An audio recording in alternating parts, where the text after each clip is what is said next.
We start again, sorry, but we have to start.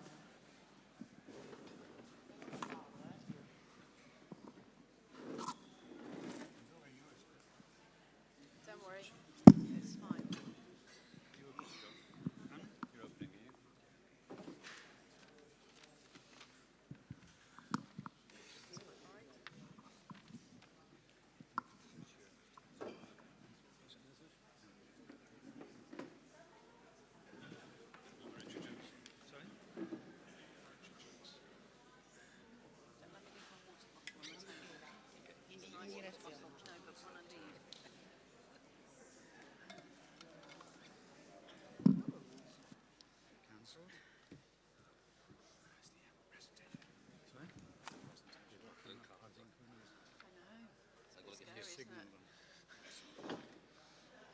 If you sit back far enough, you can't really see many people, especially the front row.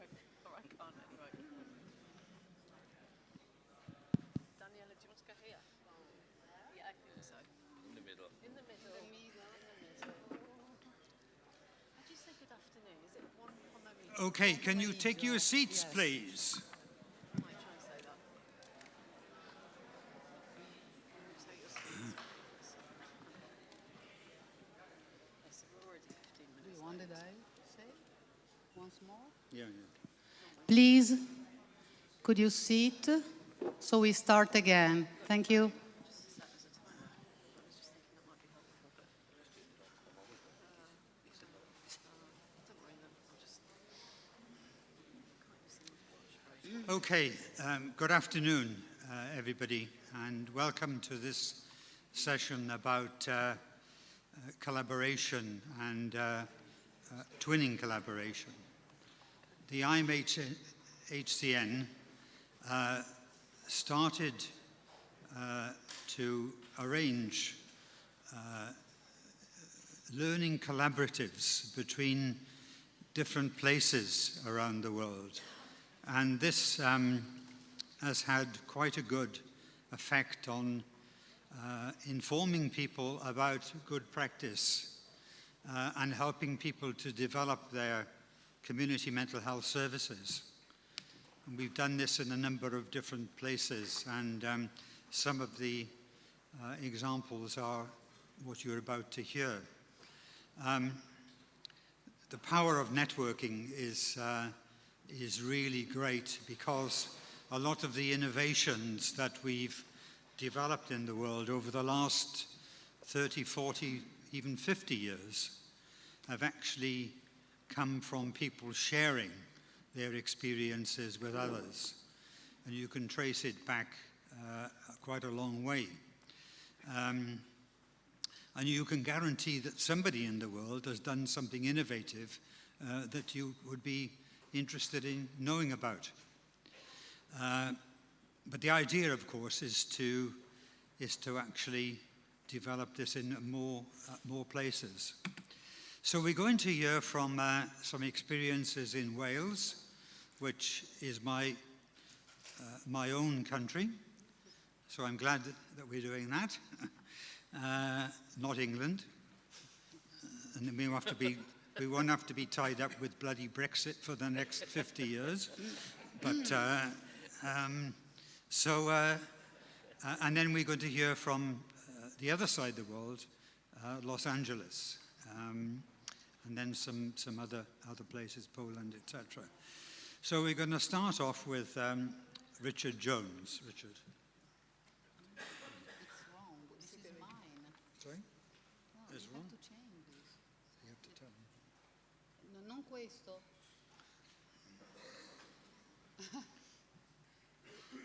Which one? Richard Jones. Can you tell? Can you say it? Is it this? No, that's ours. No. Is it? That's ours. No, No? it's not. That's No. mine. Not that one. Solo due? So they don't have any more? I sent it through this morning. Yeah, I know, but hanno portato la pennetta stamattina con le presentazioni. Come no? Maybe we Called TMH Trieste. Oh. maybe we start with somebody else until you Do you sort want it. us to start? Well, it's sorted. Okay, some technical problem. We're going to start the other side of Wales. And Do I make that start then? just press.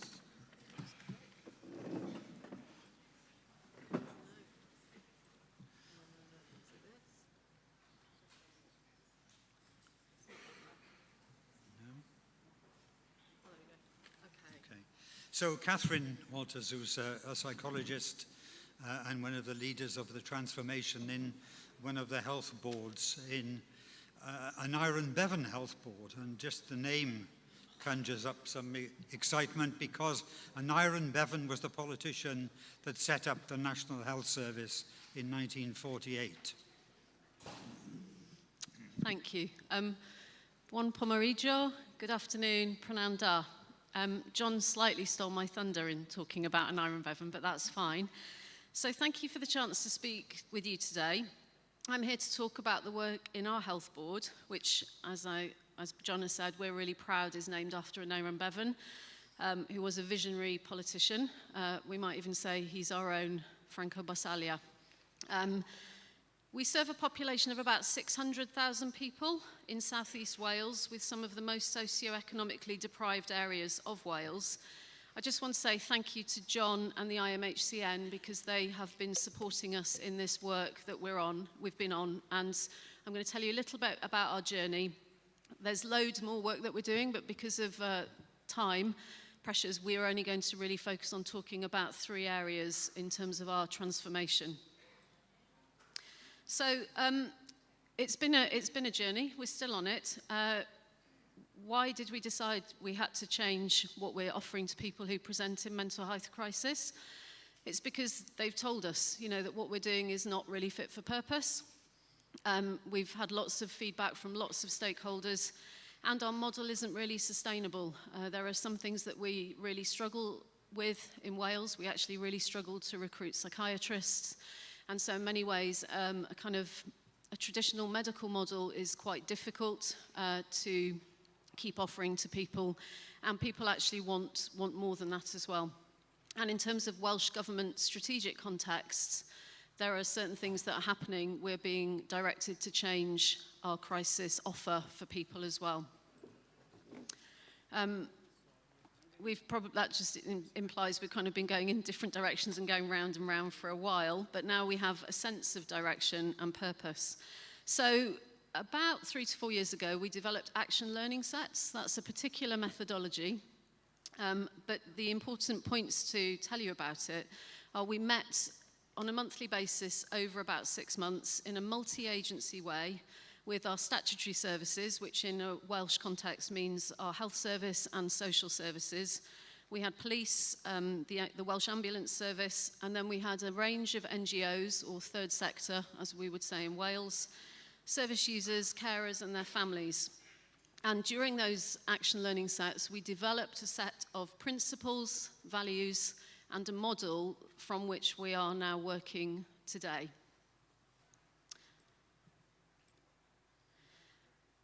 One of the things we did was to define a crisis, and this was quite a big cultural shift for us because we're very used, especially in health services, to defining what we think a crisis is for other people.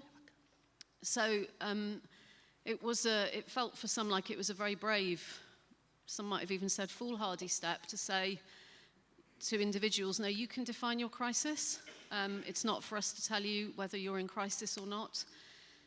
And so if people felt that their level of distress was intolerable and they couldn't wait for help to manage it, we are saying, tell us, come to us, and we will listen and take that seriously.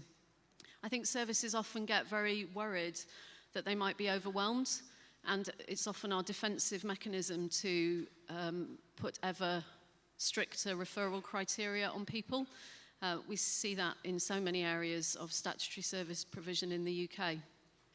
But we're trying to embrace the idea that crisis can be seen as an opportunity for change, and therefore our responses to people presenting in crisis should reflect this sense of opportunity.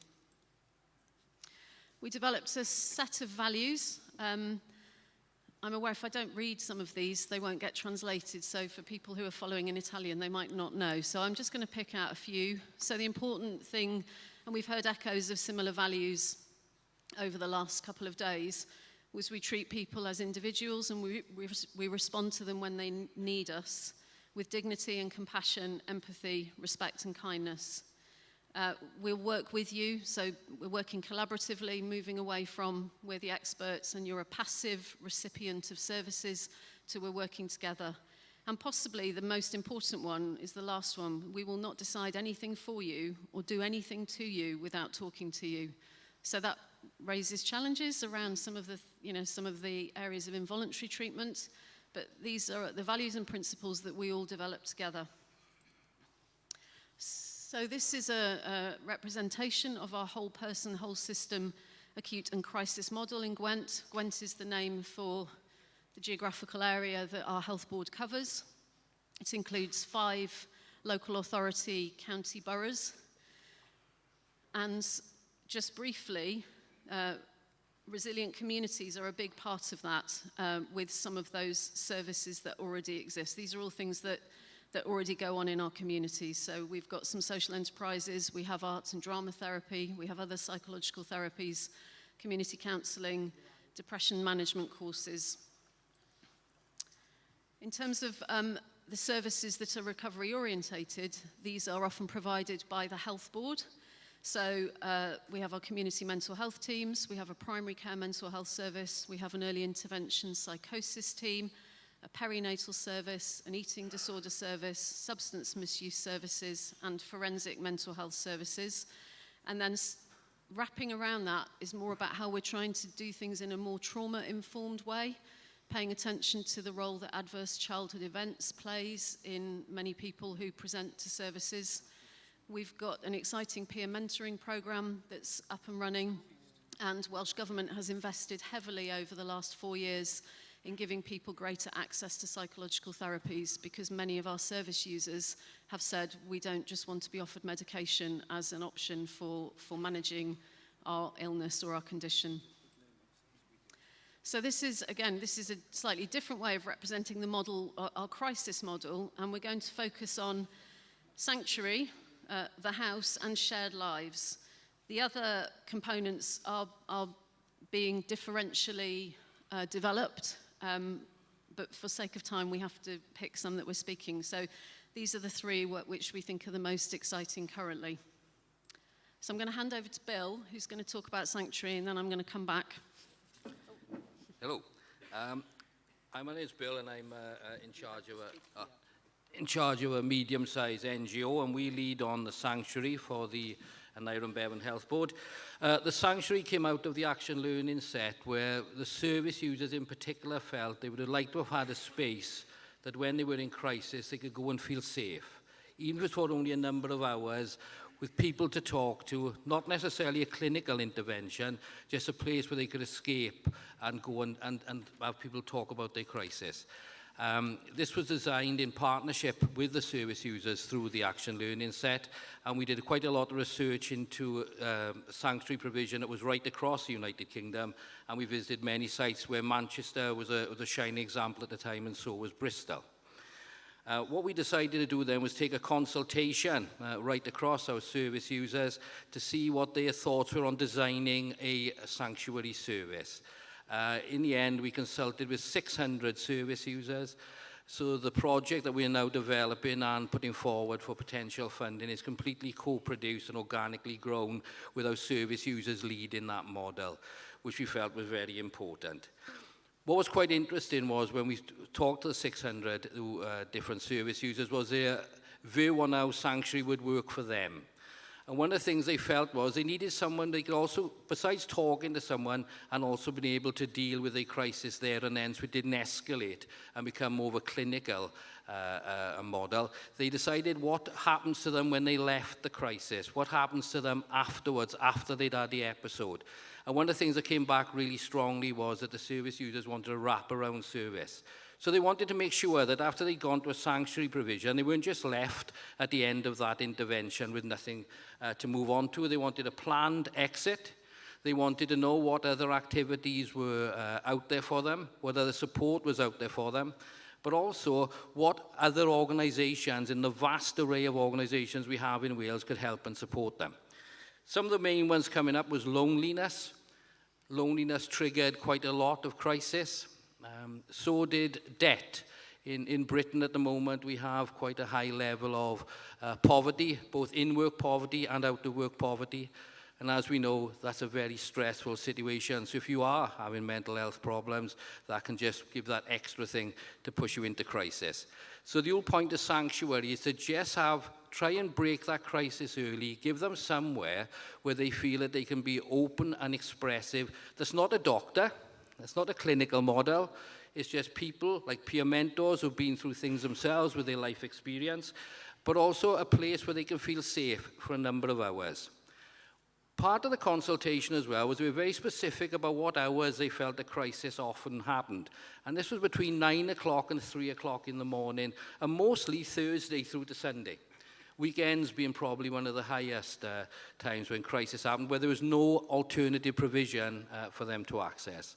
So what we've done is we put together a model which has gone forward to the big lottery for funding to look at a sanctuary provision in Gwent that will run from 9 o'clock until 3 o'clock in the morning, Thursday through to Monday. But also access will be open to everyone who's starting to experience that crisis. It's very important that we have a right set of partners, but also that we understand that the sanctuary provision is there for people who really need it and not a drop-off point, which was one of the worries when we first started the designing the provision. So we're at a stage now where we think we got the referral model right. We think that we've got the right setup. We've looked at how the building should be designed. It should be designed like a house. It should be designed like IKEA, some people said to us, but very much so it feels like a home, not a place where you're going for treatment. So we're pioneering this in Wales. It'll be our first sanctuary provision across the border from England, and we're hoping it's going to be a success in the future. Thank you. Oh, sorry. I think we've finished everything. There are two other service area developments I just want to talk about, both of which are intended as an alternative to people going into hospital for an admission. So, alternative to a hospital bed. So the first one is called Shared Lives. This is a local authority scheme that initially worked with people with learning disabilities and offered them a place with families in the community, and they would stay there. So this is it's an extension of this. Shared Lives then started working with people with dementia, and more recently they've been working with people around offering placements to help with hospital discharge. But we wanted to see if they could support us to offer people a place instead of going into hospital. There's been quite a long setup period in terms of engaging with our crisis teams, but that has now happened, and they're going to offer 24 hours a day, 7 days a week support to the families that will be recruited with Shared Lives. We're currently recruiting more families into that scheme, and we've had our first placement, which is really exciting. And that was a 50-year-old lady who'd had many previous admissions. And her feedback that she really wanted everyone to know was that one of the most exciting things about being in a Shared Lives placement was she got to do some ironing. And obviously, in a regular hospital ward, an iron would be risk assessed out of, well, it would never be anywhere near the hospital ward. So that's really exciting. So we want to do more of that. And we're also really excited that the cost of a Shared Lives placement is about half that of a hospital bed. And then finally, I just want to talk about the support house. These are commonly called crisis houses. We're having our own existential crisis amongst the group of people who are delivering this, because we probably don't think it should be called a crisis house. We don't think it's the most welcoming thing to say to people, come and stay in a crisis house. It sets up all kinds of odd ideas and contingencies. So at the moment, we are generically calling it a support house, but we are consulting with lots of stakeholders and recruiting people via Twitter and social media to get ideas as to what it should be called. There is only one other kind of this house in Wales, so we will be the second one that will exist. And we're really excited because we just heard over the summer that we've managed to secure funding from Welsh Government, which is linked to service transformation. So this is hopefully going to enable us to go out to tender in the next 3 to 6 months for a house. And our intention is it will be a 6-bed house that will have a family atmosphere. There will be 24-hour a day, 7-day-a-week support. That support will likely come from an NGO or a third sector provider. But again, our mental health crisis teams will offer support to the house. So there are other initiatives going on, but I don't have time to talk about those. Some of them are a bit, perhaps just to mention, we now have a mental health practitioner who sits within the police control room so they can help police officers, because certainly in the case in the UK, the police are picking up an awful lot of cases that have a mental health component. And we've also had pilots of having mental health practitioners in primary care surgeries. The changes will make a huge difference. People will have more support 24 hours a day, 7 days a week, and more opportunities to be involved and to have their opinions sought about their care, and more chance to focus on the whole person with a recovery model as well. So we're really excited about this. And just to finish, we continue kind of holding ourselves to account, I suppose. We have a community of practice that we've developed, which has met about 4 times in the last 18 months. And we set a topic, and again, that's a whole range of people from right across our community who share a common interest in improving the services that we offer for people with mental health needs who are in crisis. So, grazie mille, diolch yn fawr iawn. That's an Iron Bevan, just so you could see what he looked like. Thank you.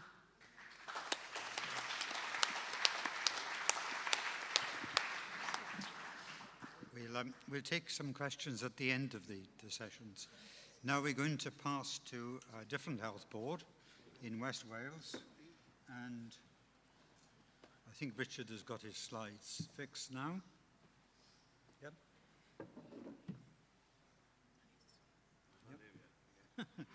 Hallelujah. Yes. Okay, Richard Jones from the Hywel Dda Health Board. We got there in the end, didn't we? Good afternoon, everyone. I'm from the other end of the Wales, but I'll show you on a map in a second. So, put things in context. There's a picture of the UK. There's a map of Wales showing you the 7 health boards. You'll see Hywel Dda University Health Board on the western tip there, and you can see Aneurin Bevan just on the bottom right. As you can see, Hywel Dda is a huge geographical area, so very diverse, very well spread out. One of the real challenges for us is we're very rural, with 4 major market towns really, so spreading everything out across that much diversity is very, very challenging indeed. Population of about 384,000 people. So the problem we've got really is the same problems we've been discussing all morning, I think, amongst ourselves. Lots of people talking about stigma, discrimination, power imbalances, embedded cultures. So I won't belabor that and go over that here because we've heard it an awful lot today, and I'm sure I'm preaching to the converted today. One of the really worrying things at the bottom of that list, there was repeat referrals and delays in care. Too often we're hearing really traumatic stories about people bouncing around care, not meeting the right referral criteria for different services. And you can see people bouncing around in systems who end up admitted to hospital after numerous crises in their lives, and that really shouldn't be happening. Not only is it awful for the human being, the amount of time and money we're wasting in just bouncing people around a system is unforgivable. More of a local problem for us. Well, we've got increasing demand on services. I'm sure everyone recognises that. We've got increasing numbers of presentations at hospitals, in emergency departments and clogging up emergency departments.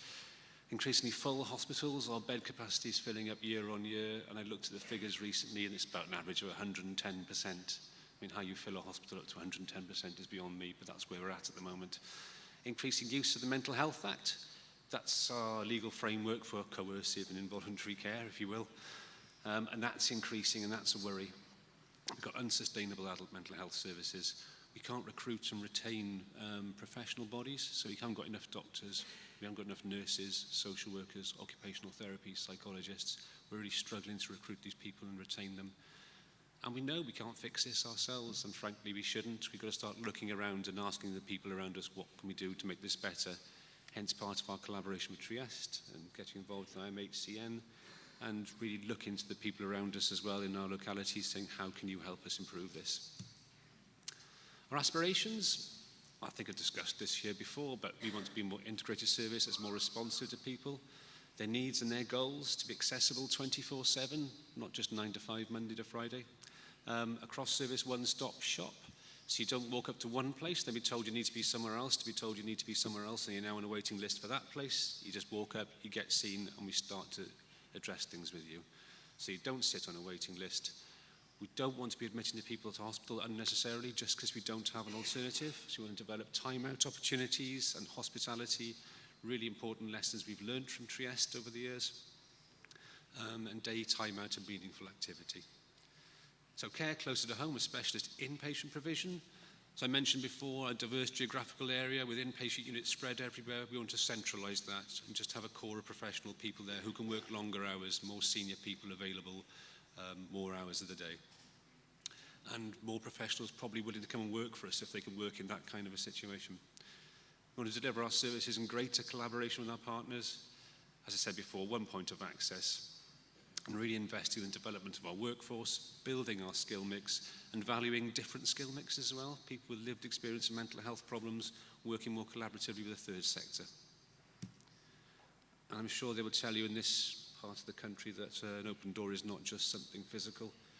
And I first showed this picture here 3 years ago. It was taken 3 years ago. It was the back of one of our inpatient units. It had a lovely, nice open garden.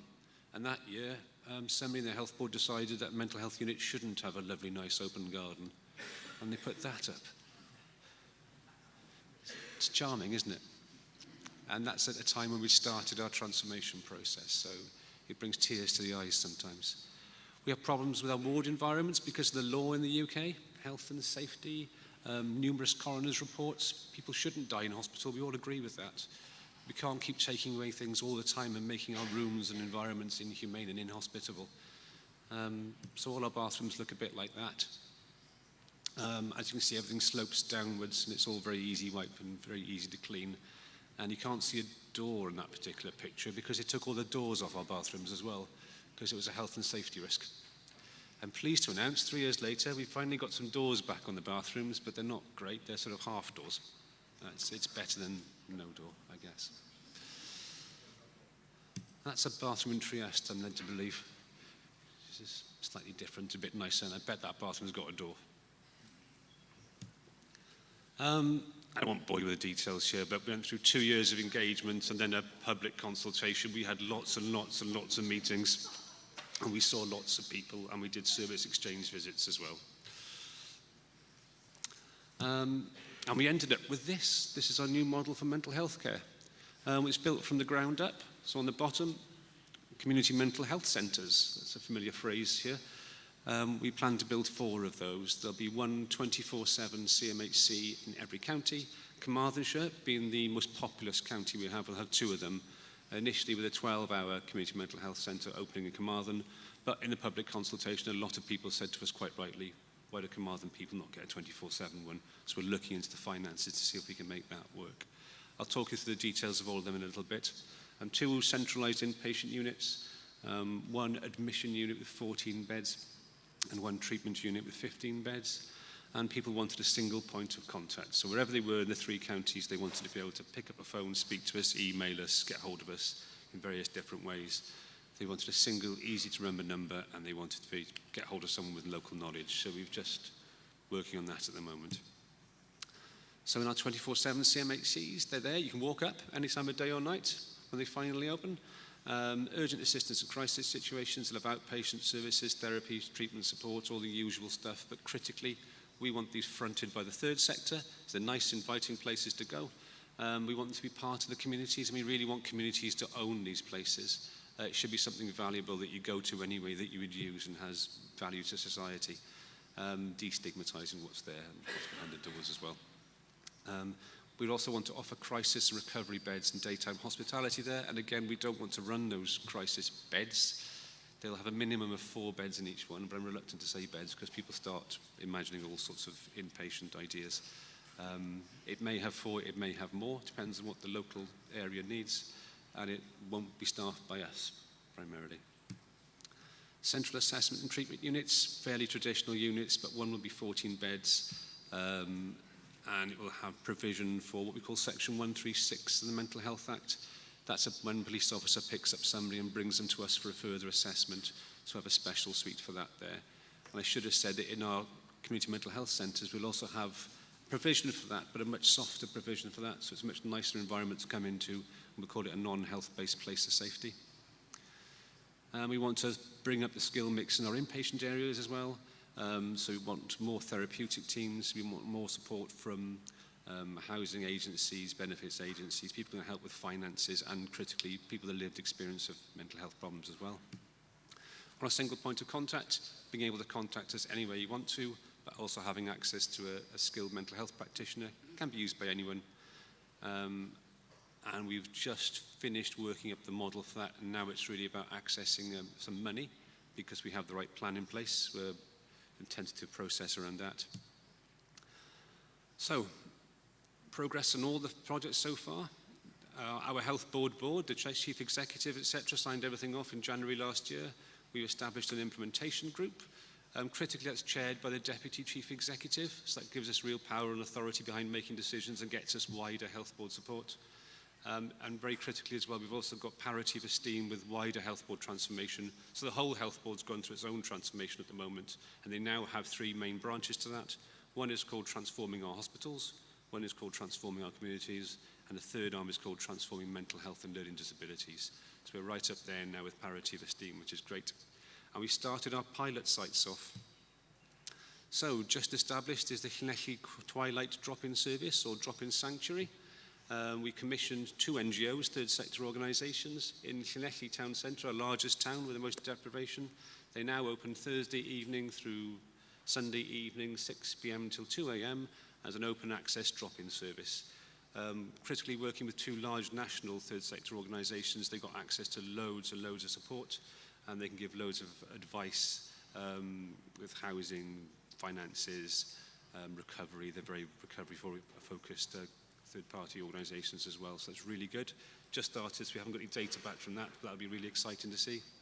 We've set up a transport service alongside that as well with our health board staff, so we want our health board staff working with the third sector staff, and that tells us what the front of our new community mental health centre is going to look like. Aberystwyth, our traditional community mental health team, is now working 7 days a week, and as of December it will be working 24 hours, 7 days a week. So pleased to get that finally up and running. Again, they've been running open access there during their opening hours for a long time. All the staff came in and painted it. It looks lovely up there. And people who used to be really difficult and challenging to engage in mental health services have started just turning up and having a cup of coffee in the large kitchen they made for everyone. Pembrokeshire Primary Care Pilot, that started in July. And that's where we started paying for our mental health nurses to go and work in GP surgeries. That's based on a pilot they ran in Cardiff, where they saw huge user satisfaction and massive reduction in numbers of referrals through to our secondary care services. And that's got some really promising early data as well. And our single point of assessment, different to the single point of contact, we want to be able to offer somebody a drop-in service, so if a GP refers them or they walk up to one of our mental health centres, no matter who they are, they can get an assessment, a full assessment that day, and be referred into and receive treatment from the appropriate team that same day as well. So no more waiting lists, no more hanging around to see somebody else. So, the difficult bit in all this is getting all the money to do it. We've talked to Welsh Government, and they've approved everything in outline, and that was at the end of last year, and we spent the last 9 months doing really boring business cases, working up all the estates, what it looks like, what it costs, etc., etc. And that should be approved very soon, we hope. It's not very interesting stuff, that, but we need it to progress. We're now part of the wider health board transformation, as I said. The pilot sites are working. We're now seeing how well they can do, and if they work, we'll roll them out across the 3 counties. And I think the real thing about transforming mental health is, although the money's there to build the new units, the transformation isn't something that happens in one day. It's something that's going to creep up and happen slowly as everything changes. We want to scope out a new pilot sites. We're hoping to introduce hospitality before Christmas. And we're continuing our learning experiences between Hywel Dda and Trieste, and now the Czech Republic, and potentially LA and a number of other places to start looking at how we can learn from each other. And I think questions are at the end. There you go. Thank you.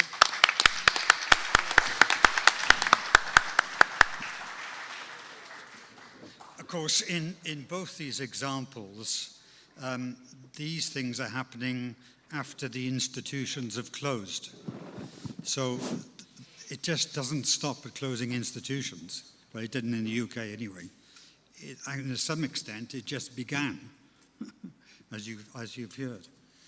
Now, one of the things that we've used as a tool is learning sets that have happened both in Trieste and in Hull, and we've shared the learning from those.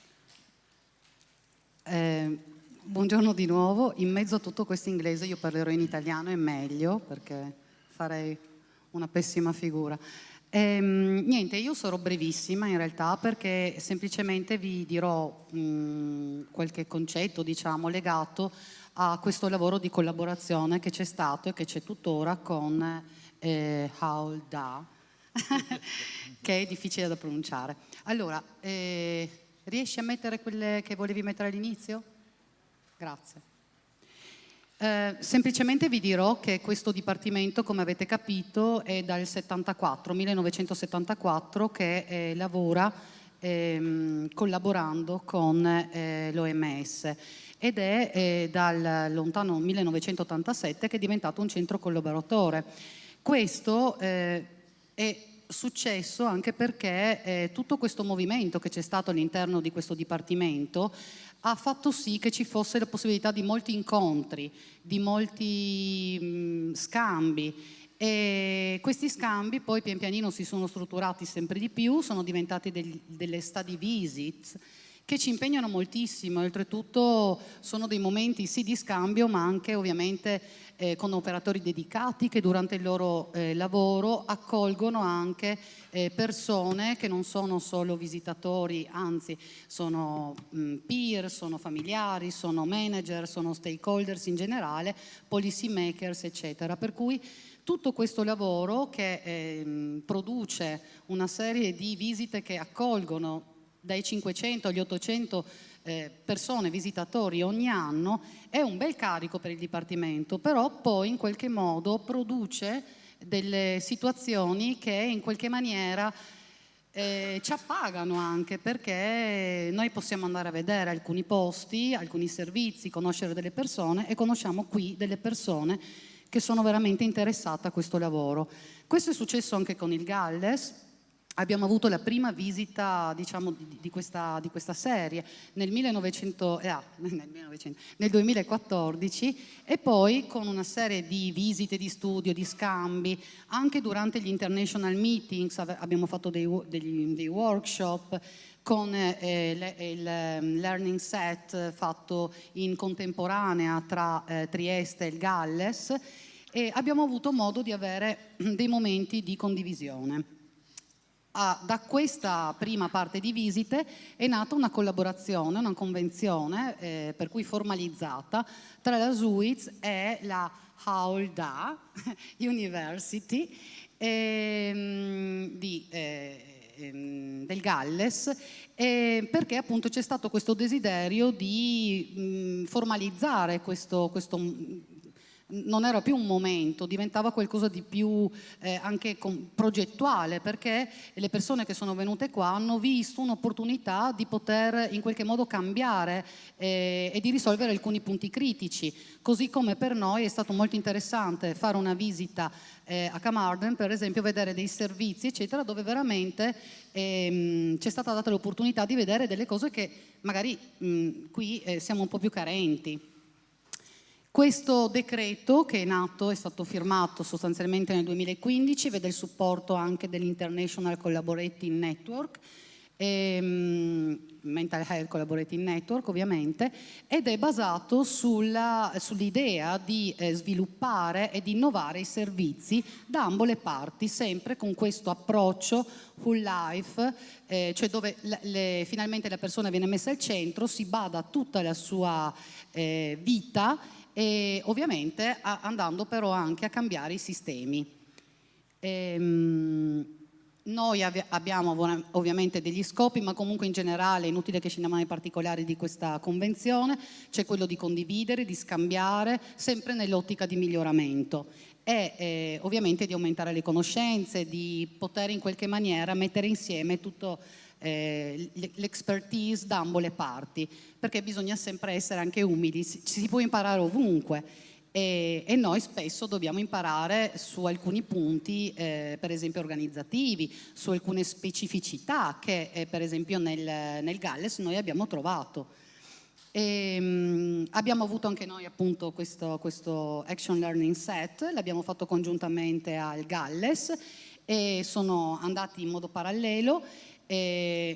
Abbiamo lavorato appunto su tutti questi temi che sono appunto il modo di pensare, come si può cambiare, insomma una serie di incontri dove le persone, gli stakeholders in generale, hanno potuto confrontarsi e mettere a fuoco delle tematiche che poi venivano ridiscusse la volta successiva, portando però anche delle azioni. Siamo andati a fare questa visita in Galles, non era una cosa solo di salute mentale, in realtà ha riguardato i distretti, in particolar modo eravamo molto interessati alla parte rivolta agli adulti e alle persone anziane e anche ai giovani in particolar modo, e infatti questo scambio, questa è la prova che ci siamo stati, in questo scambio abbiamo visto veramente delle cose che potevamo portare a casa, qualcosa forse di più specifico, qualche programma molto più mirato, soprattutto per i giovani. Hanno scritto anche un articolo su questo momento e quello che è stato detto dalla direttrice di Camard è stato sostanzialmente che questa twinning offre sicuramente delle opportunità di condividere buone pratiche, imparare l'uno dall'altro e andare verso nuove sfide. Okay.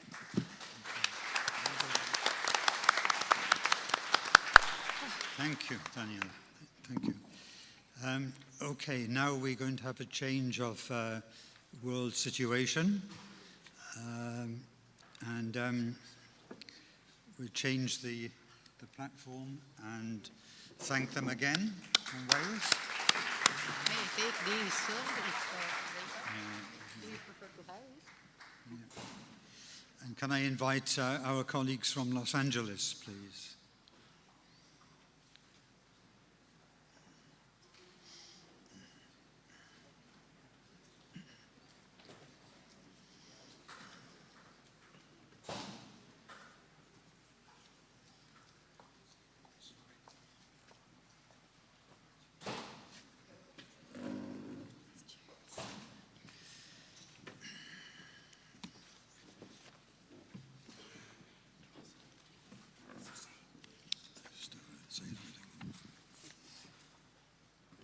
Where's Karis? Is somebody?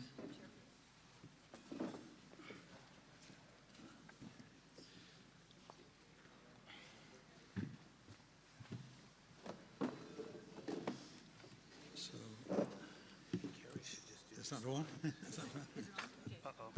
So, as I said, we are now going to discuss the situation in Los Angeles and the twinning arrangement between Los Angeles and Trieste, and here challenges in Los Angeles of transforming their mental health services. Thank you, John. Thanks for the opportunity again to be up here. My name is Carrie Morrison. We can get the first slide. Is that the wrong? I'd like to introduce. Is this on? Okay. Is this on? Okay, thank you. Sorry. I'd like to introduce my fellow panelists today, in addition, of course, to John Jenkins. We have Judge Jim Bianco, who is a judge in our mental health court in Los Angeles County.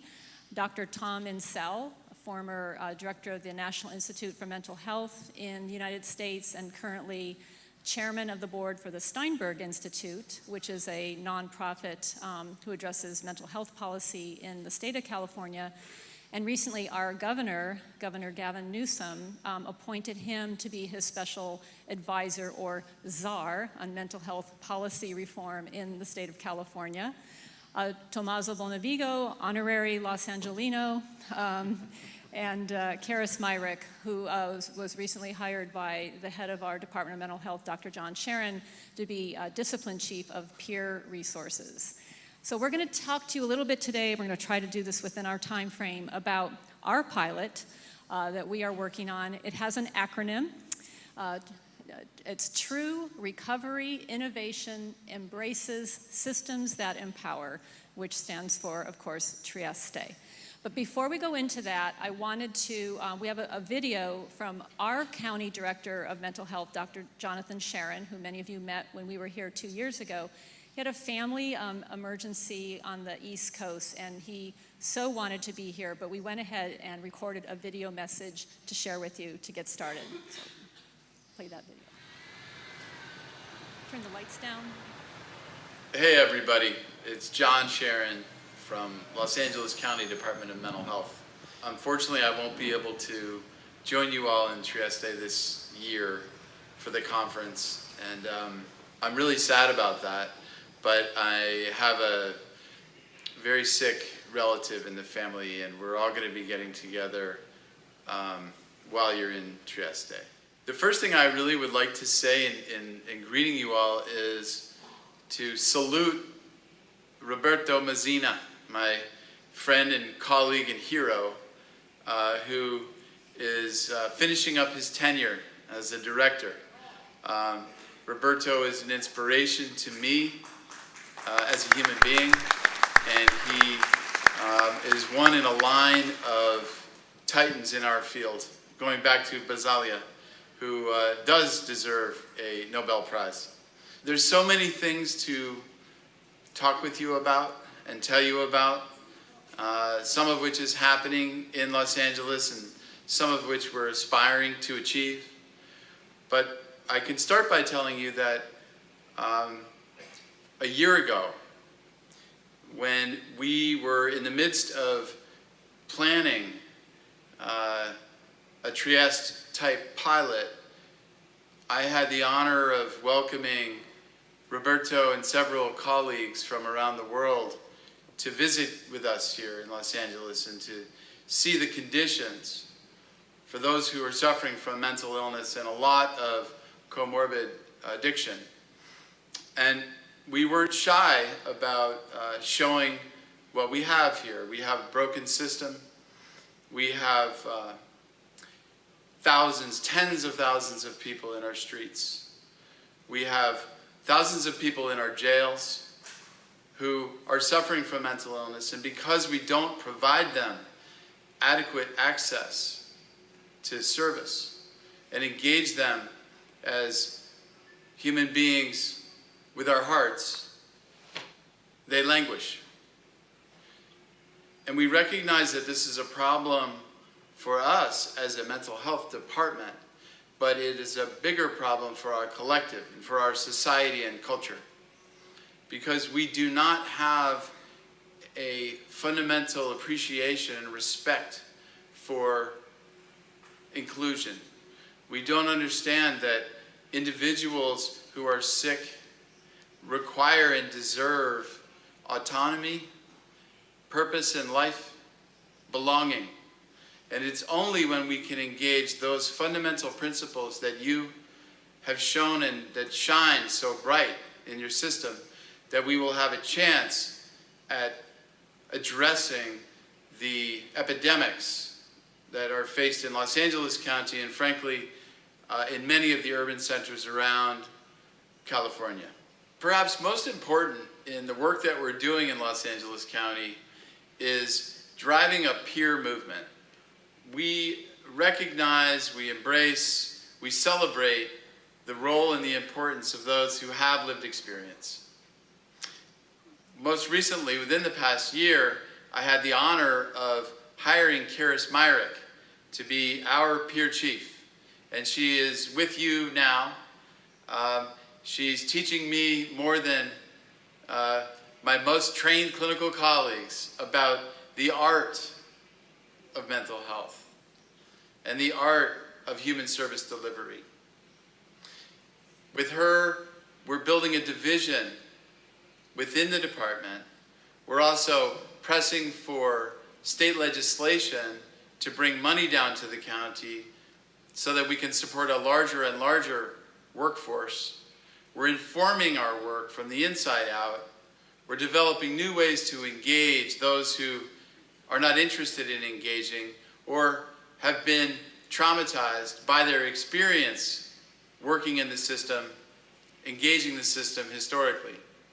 The idea of co-production, of requiring as equals participation of those who are receiving treatment and care is fundamental, it's core, and we will be incorporating it into the work that we do more and more as we steer our culture towards one that values and requires inclusion and always aims for autonomy for those who, as human beings, deserve it and must have it. In thinking about all of my wonderful friends and colleagues who are joining you in Italy, I have to recognize how important the teamwork has been, making every effort to lean in with our hearts, heart forward, to address the challenges that those in our jurisdiction face. And as I commonly say, we have to focus on the live, the love, and the do. People who are suffering need places to live, they need people to love, and they need things to do. And it's with that focus on the social determinants of health as a way to engage people and to help them heal that we believe we can incorporate more effectively the treatment, the services that will lead to a new era in Los Angeles County, and in particular in Hollywood, California, where we're going to be initiating a pilot that we would like to see replicate not only in Los Angeles County, but also in the state of California, as well as in other parts of this country. On behalf of Los Angeles County, I thank you. I thank you for being a shining light, a North Star in the field that we all care so much about. It is an honor to be able to talk to you. I really, really wish I could be there with you. I am with you in spirit, in mind, in heart, and I will be back to come and gain more inspiration in months and years to come as we grow this collaboration across the Atlantic. Thank you. Have fun with my colleagues. Take good care of them, and lots of love. Bye-bye.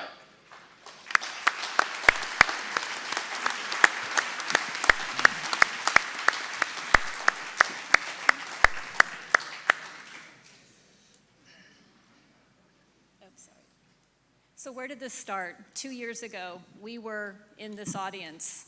13 of us came from Los Angeles to get a glimpse into what I consider to be a protected bubble of the best possible way to treat people with mental illness. And we were so inspired and so restless and so impatient to think about how we could possibly, we knew we could not adapt or adopt Italian culture in America, but we could adapt the best way that people are treated here. So this group of 13 has more than tripled in size 2 years later, and we're going to do our group picture after this meeting today. So we have 38 colleagues here from Los Angeles and the state of California absorbing the lessons that you are so generously sharing with us. So in the last years, a lot of things have happened. We did enter into a twinning agreement, just like Wales, with the International Mental Health Collaborating Network.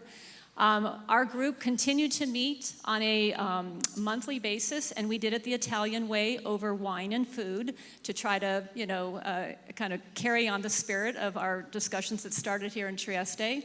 And then, of course, as Dr. Sharon mentioned, we invited our colleagues here from Trieste to Los Angeles last year. Exactly a year ago this week, Dr. Mazzina, Dr. Sashi Sashidaran, who is not here today, Tommaso, Gabriella D'Ambrosini, and Daniele Piccione, who was here today. Is he still? Yeah, he's right here. Came to Los Angeles, and we put them through a grueling week of showing them everything in our system, including things that we're proud of and including things that we are frankly ashamed of. But we wanted them to understand the full context of our challenges. So right off the bat, we took them to Skid Row, which is the epicenter of homelessness, not only in California and Los Angeles, but in the country. Several thousand people crammed into a very, very small area, many people experiencing mental illness, and we walked the streets of Skid Row and looked at some of the services that are there. We also visited the LA County Jail, the largest mental institution in the United States. 5,000 people living with mental illness, incarcerated there for some small offenses, for some significant offenses. And the thing that you'll see, and what has been really hard for us, that has moved our hearts so much as we've been hearing about the United Nations International Declaration for Human Rights, is that we have people who are chained in LA County Jail. We could not take photos of what we showed our colleagues from Trieste. I found this picture on the internet. But imagine that pod in the middle where there are probably 30 people chained to furniture, either with their leg or their arm. It was probably one of the saddest moments of the week for me to be walking through the LA County Jail with our friends here from Trieste. We also went to one of the LA County hospitals with their psych ward, closed doors, as you can see, met with the staff there. We visited various locked facilities. This is a facility that Anthony had told me about. He always said, Carrie, it's a cage. It's a cage. It's a place called Penmar, and it is a place where people go after they leave the hospital while they're waiting to find a place for them to live in another locked facility. The cage there represents where they're allowed to do recreation. And Tommaso managed to get that photo of the restraints in the rooms. That was, I had never been there myself. I was sobered to see this place. Then we met with elected officials. I'm so proud to say that our district attorney, Jackie Lacey, is here in the room somewhere. She's elected as our district attorney and has been a leader in looking at how to reform mental health policy as it relates to our criminal justice system. And we also met with one of our county board of supervisors. 5 supervisors are in charge of LA County, and 2 staff from Supervisor Sheila Kuehl are on our trip this week. We visited some unlocked housing. We do have unlocked housing, and we toured one of those facilities. And we did tour places of hope. One in particular is a place in Hollywood called The Center, which is just an open door, walk in, come as you are, place for people who are homeless and formerly homeless to come and have a sense of community in the middle of Hollywood. That man in the blue shirt is actually from Italy. I think his name was Giorgio, and he was so excited to talk Italian to our friends from Trieste. And then we also learned about the role of law enforcement. I will tell you that in America, or at least in California, some of the most compassionate people working in the field of mental health are our law enforcement officers, Los Angeles Police Department, Los Angeles Sheriff's Department, their mental evaluation units who have been trained to de-escalate situations and to be very compassionate. They are the first responders. They're available 24 hours a day, and we have several members here with us on this trip again from LAPD and the Sheriff's Department. And we met with families of people suffering from mental illness. And Sarah Dussault, who is here, opened up her home to meet with our friends and have the families describe how hard it is to have a loved one with mental illness and to find how minimal the services are to really treat their loved ones. So we also toured the Hollywood Mental Health Clinic. Not a place of accoglienza, as I've learned, not a place of great hospitality. The first thing our friends noticed as they walked in the door was they were greeted by 2 guards with guns on their 2 armed guards, and had to have their briefcases and purses checked. That is how we welcome people into the Hollywood Mental Health Clinic now, not in the future. And we had dinner conversations. We did have some wine and food. We had to at least nourish them at the end of the day, and had a great time getting to know each other even more. So I wanted just to take a moment and let Tommaso speak for the group as to some of the impressions that they walked away with from spending that week with us in Los Angeles. Good afternoon. Yes, I will report to you the impressions, the observation by the five of us, and so what we discuss in those days. It has been a very unexpected journey in a different world, a completely different world. We started with Skid Row, and it was the tip of the iceberg, but there was much more then. And what we see, what we experienced was a very fragmented, a confusing system, because it is not clear how people can access to the services. There is no single point of access. The catchment areas were not well defined, so it is possible for people to ask help in a place, but also in another, and so there is no taking care. There is no continuity of care for people, and so Skid Row maybe is the only is the ending solution for some people, homelessness. And the other solution that we were very astonished to see was the jail, Twin Tower Jail, and then the paradox that some people only there can find a treatment that is very upsetting because of the fact that people should have treatment in the community.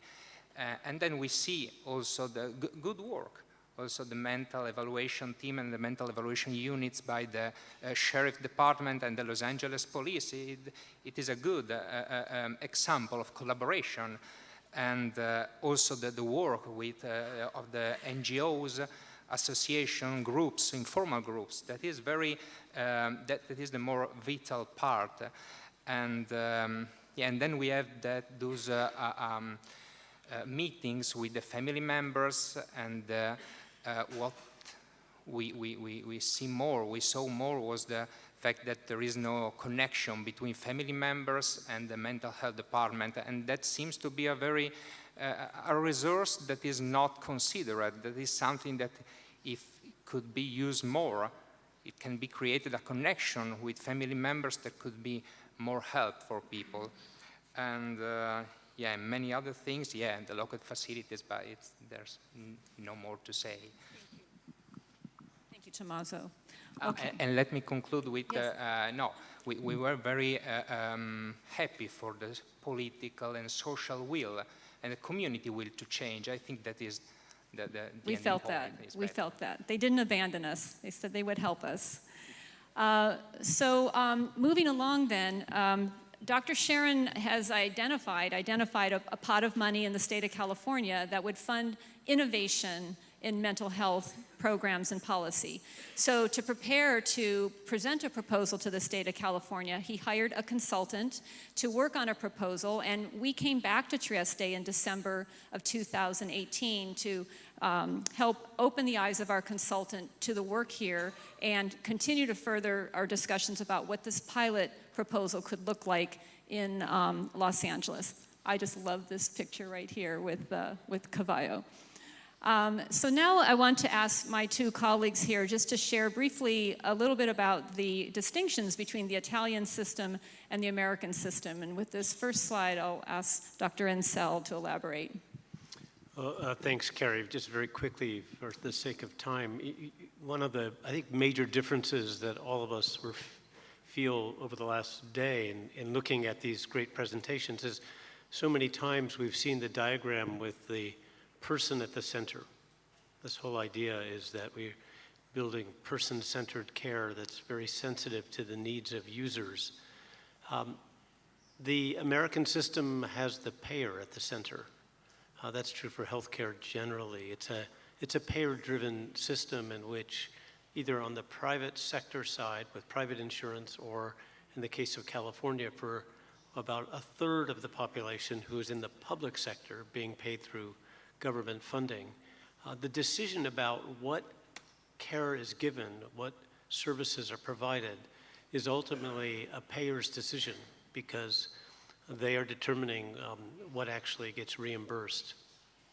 That's quite an issue here because there may be reimbursement for medical care, but not reimbursement or support for the social rehabilitative side that you've been hearing about as being so vital for recovery. It's interesting because we understand the importance of rehabilitation for a fractured leg or a broken hip. There's no question on that side of the equation, but in the case of a psychotic episode, there's not the same recognition for the need for rehabilitative services at the same extent.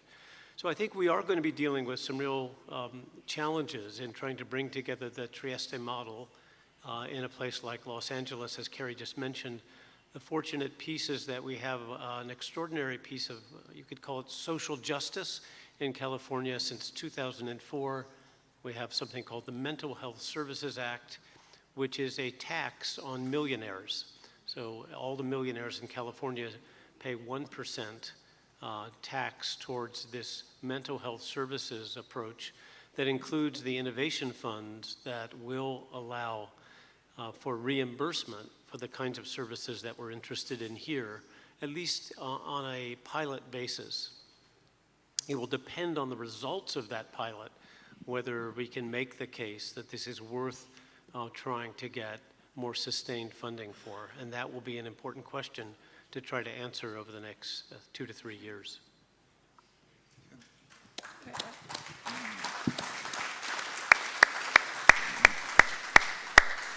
And I will ask Jim to elaborate on the next 2 slides we have. So from where I sit in the courthouse, there are a few structural problems that really separate us from Trieste and I think provide some challenges that we're going to need to address in order to provide help in a way that's more like what happens here. The first is the word HIPAA. And when I say that word, I know most of you who are not from the U.S. don't know what that is, but those of you from the U.S. probably feel a tightness in your stomach and maybe in your shoulders. I'll say it again, HIPAA, right? And the reason we feel this physical reaction is because HIPAA, it's meant to be a good law, and I think in some ways it is. It's a federal law, so it applies all over the U.S., and it provides privacy protections for someone receiving medical treatment, including mental health treatment. The problem with HIPAA, and the reason we all have this visceral reaction, is because it tends to be used in some circumstances, particularly mental health treatment, as a wedge.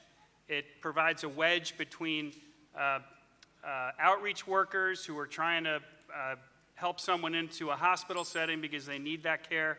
It provides a wedge between families and patients. And why does it provide this wedge? I'm not sure, but I think a lot of us agree that it's something that needs to be addressed because, as Tommaso said, the involvement of families is something that is really critical to the model here in Trieste, but something that is not as available to us as a resource in the U.S., and it really should be. Another structural problem is that when someone has a mental health crisis in California, the first responders are the police. And I know that most police officers did not sign up to provide mental health treatment, although more and more they do a wonderful job as first responders. But the problem with this model is that when the police come, they have only so many options available to them. They can try to take someone to a hospital. There are difficulties with that. But if the person's committed a crime, they would take them to jail. And this is why Carrie mentioned there are 5,000 people with serious mental illness right now in the Los Angeles County Jail. It's a terrible place to try to provide treatment. It's something that I think is as disgraceful as Skid Row in Los Angeles.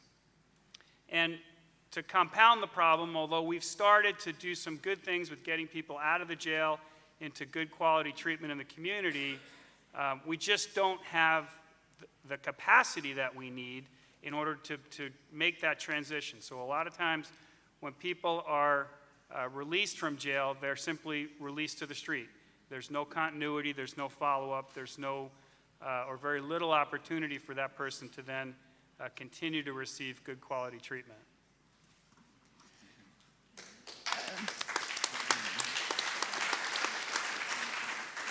I'm going to move pretty quickly through the rest of these slides because I know we have 2 more presentations. The good news is that the State of California Oversight and Accountability Committee that was referenced by Dr. Insel did approve a 5-year pilot in Hollywood in May, $116 million to test in a very specific catchment area, which I'll show you in a moment, a Trieste-inspired pilot. I'm going to breeze through these slides because the meat of the innovation proposal we will make available online, and you can read what it is we're proposing to do. But uncoupling the services from a medical model, reducing the documentation burden on staff in the mental health system. I'm going to blow through these. There will be outcomes that are based more on people's social determinants of health and kind of like whole person requirements. The reimbursement system, as I said, would be like a per capita model, similar to what you have here in Trieste, where you don't have to worry about what you're spending the money on as long as it is being spent most appropriately on the needs of the person. We're going to move away from an illness-focused emphasis to a well-being-focused emphasis and try to access and create some additional facilities in the community that will be more welcoming, more accoglienza, more wellness-focused, community-focused, and less medical or clinical-focused. And there will be an attempt to try to really ameliorate the documentation burden, which now a staff person in the system can spend 30% of their day documenting what they're doing into something more like on a smartphone, which could maybe bring that burden down to about 5% of the day, freeing people up to provide more attention to users in the system. The catchment area is going to be Hollywood, which is an area, it is a neighborhood in Los Angeles. It's part of the city of Los Angeles, 110,000 people in this catchment area with probably 4,000 people with a mental illness.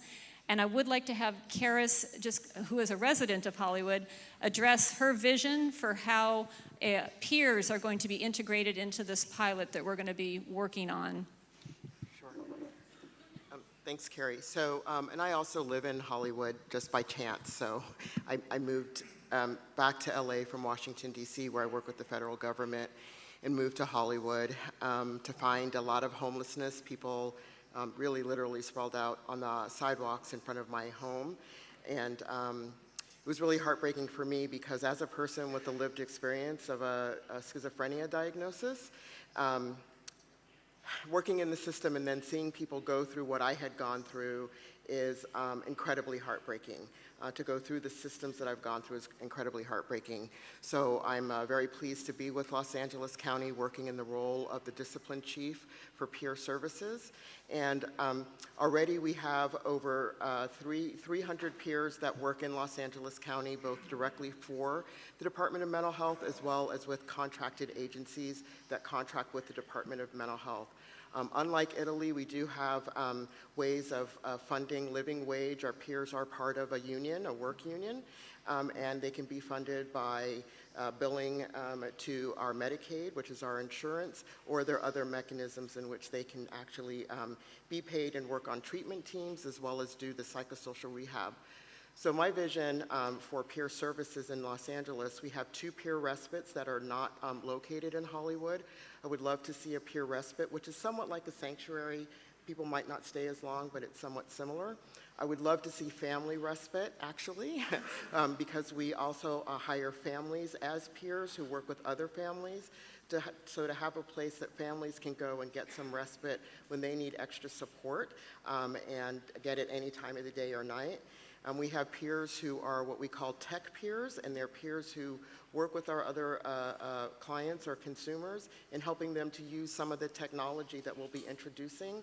Many of the homeless people actually have smartphones, and they use them.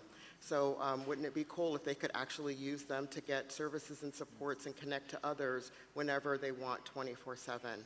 So our peers will have a vital role from those with lived experience of homelessness, mental health issues, and substance use conditions, as well as our family members providing support to others throughout the whole system, and hopefully not 9 to 5, but 24/7, Monday through Sunday.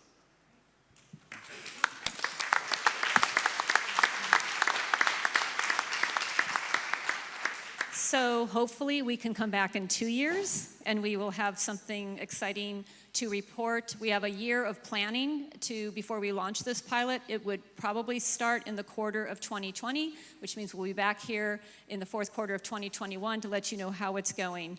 And finally, just a couple, if you want to stay in touch with this effort, I have a personal blog. It's called akoyenza.us, inspired by your akoyenza here.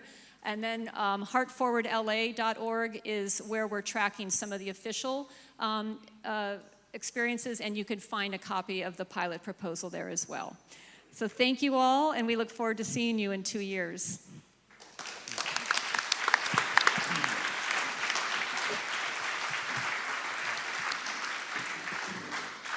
Thank you, Kerry. I'm sure everybody would join me in wishing you all the best in this, in this tremendous adventure that you're set upon. It's going to be interesting. Now, we move back to Europe and invite the people, a collaboration between Italy and Slovenia.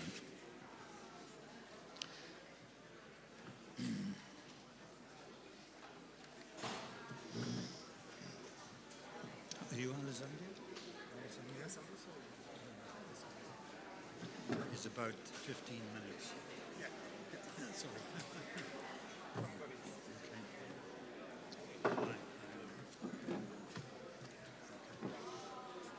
Yeah. Marco. You start.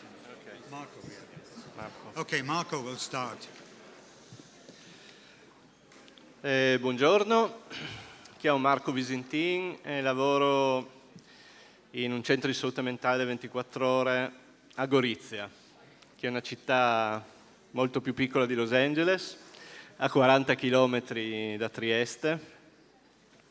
E da alcuni anni stiamo agendo un'azione pilota salute mentale in collaborazione con i servizi sloveni, che si chiama in italiano GECT-Go. I gruppi europei di cooperazione territoriale, appunto l'acronimo GECT, sono stati creati per favorire la cooperazione transfrontaliera, transnazionale e interregionale tra Stati membri e le rispettive autorità regionali e locali. I GECT consentono a tali partner di attuare progetti comuni, scambiarsi esperienze, migliorare il coordinamento della pianificazione territoriale e formare entità giuridiche uniche per superare le difficoltà date da legislazioni e procure differenti nei vari territori.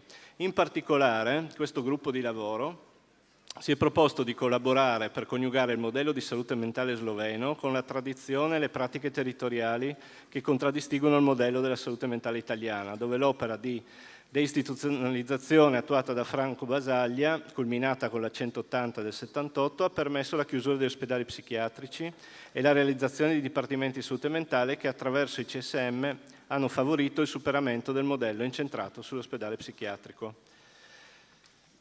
Il progetto Salute, Zdravstvo, costruzione di un network di servizi sanitari, è realizzato nell'ambito del progetto di cooperazione transfrontaliera finanziato dal programma Interreg Italia-Slovenia 2014-2020.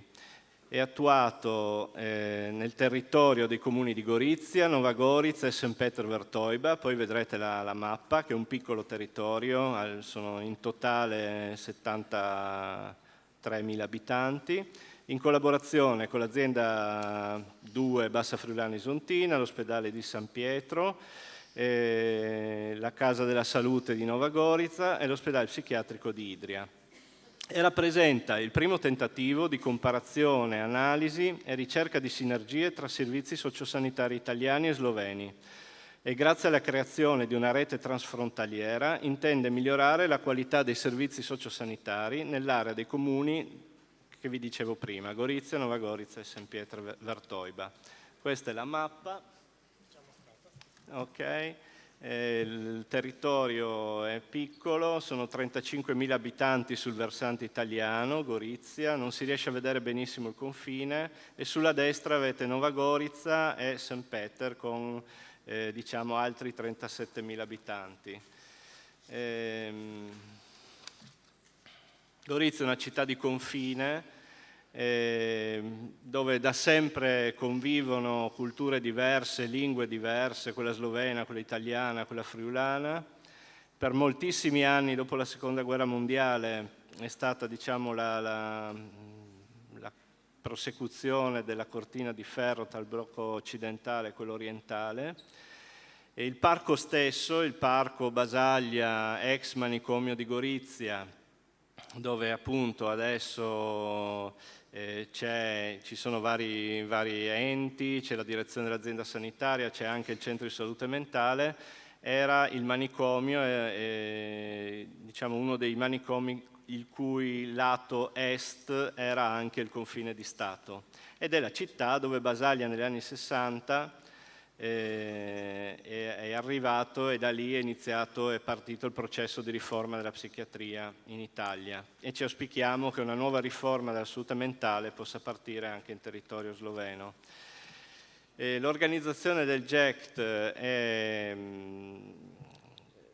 un'organizzazione a beneficiario unico.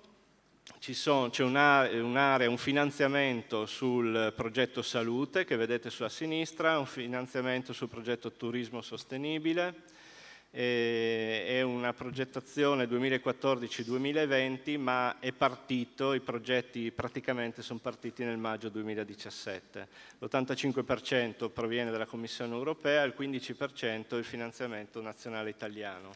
Come vi dicevo, è beneficiario unico, nel senso che i denari arrivano direttamente a un ente giuridico indipendente, che è il GECT-Go, che ha funzioni strategiche di coordinamento di tutti gli enti attuatori che vedete qui sulla sinistra. I 3 comuni, come vi dicevo, l'azienda sanitaria, l'ospedale San Pietro, la Casa della Salute di Nova Gorica e l'ospedale psichiatrico di Idria. Il progetto Salute, cioè quella parte che vedete sulla sinistra, ha dei sottoprogetti, che è il centro unico di prenotazione, la salute mentale di cui vi parleremo meglio fra un po', un progetto sull'autismo che prevede un trattamento precoce dei bambini con un disturbo autistico, la gravidanza fisiologica che prevede delle attività di benessere per la donna prima e dopo il parto e un progetto di inclusione sociale sulle fasce deboli. Durante lo sviluppo dell'azione sulla salute mentale nell'ambito del progetto Salute, quindi è apparsa una sfida importante, quella di poter mettere attorno a un tavolo esperti e tecnici, sloveni e italiani, con l'obiettivo di sviluppare un progetto comune, transfrontaliero, con interventi nell'ambito sia della prevenzione, dell'intervento sulla crisi, ma soprattutto dell'aspetto riabilitativo. Nel progetto che stiamo sviluppando pensiamo di superare progressivamente i confini e le demarcazioni che ci sono. Sperimenteremo però modalità congiunte di progetti riabilitativi con programmi sia in Italia che in Slovenia, incentrati soprattutto sull'asse dell'abitare, ma soprattutto su quella dell'inserimento lavorativo. Passo la parola per i dettagli del progetto Salute Mentale al dottor Saullo. Ok, allora vediamo un attimo, eccoci, vediamo un attimo i dettagli più nello specifico. La task force in questi 2 anni si è riunita per 28 volte, le attività che sono già state fatte, il progetto va dal 2016-2017 in cui è iniziato e si esaurirà il 31 dicembre del 2020, quindi c'è ancora, è un progetto in itinere.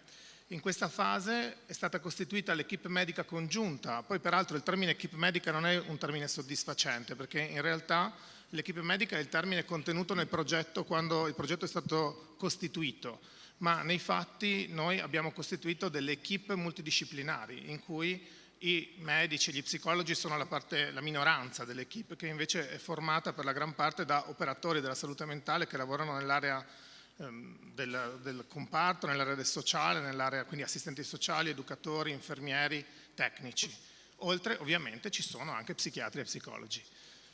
Il termine quindi va visto come un termine scritto sulla carta, ma che poi non è quello che effettivamente stiamo operando in questa fase. E tutto è iniziato ovviamente con un'analisi dei servizi di salute mentale presenti nei due stati. Italia e Slovenia, pur essendo due stati molto vicini, hanno in realtà due sistemi molto diversi. In Slovenia il sistema è molto articolato, dopo lo spiegherà meglio il nostro collega sloveno, che ci racconterà che ci sono anche delle riforme che stanno avvenendo proprio in questo periodo. In Italia sappiamo che esiste un sistema che ormai è consolidato, soprattutto in questa regione. Metterli insieme è un lavoro complesso anche dal punto di vista legislativo e quindi una prima parte è stata passata a capire che differenze abbiamo e come funzioniamo per poter entrare in relazione. Siamo arrivati quindi l'anno scorso a scrivere un accordo transfrontaliero che nella prossima diapositiva vediamo meglio, ma che è di fatto la base che regola i rapporti tra la sottoequipe italiana e la sottoequipe slovena per prendere in carico in maniera congiunta delle persone che vivono in questo territorio di confine.